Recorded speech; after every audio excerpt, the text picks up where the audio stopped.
Zdaj pa se selimo na Tajsko, v državo v jugovzhodni Aziji, kjer že več mesecev ni miru, saj je zajela huda politična kriza. Med pripadniki in nasprotniki vlade se spori vlečejo že dolgo. Da bi ponovno vzpostavili red in mir, je vojska razglasila vojno stanje. Poglejmo zakaj. Novembra lani so se začeli protesti proti predsednici vlade Yingluck Shinawatra. Njeni nasprotniki, ki so se poimenovali rumenosračniki, so zahtevali, da odstopi, saj naj bi državo namesto nje v resnici v ozadju vodil njen brat Thaksin Shinawatra, ki je bil že obsojen zaradi korupcije oziroma nepoštenega ravnanja. Predsednico vlade pa podpirajo rdeče srajčniki. To so predvsem ljudje iz revnih podeželskih območij.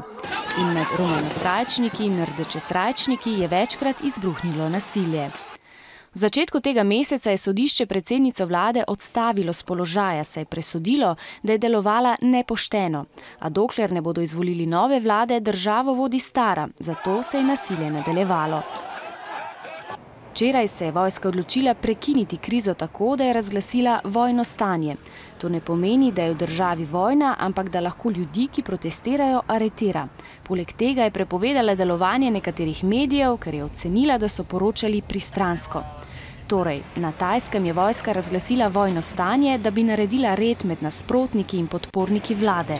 Toda mnogi opozarjajo, da je to v resnici storila zato, ker si želi prevzeti oblast.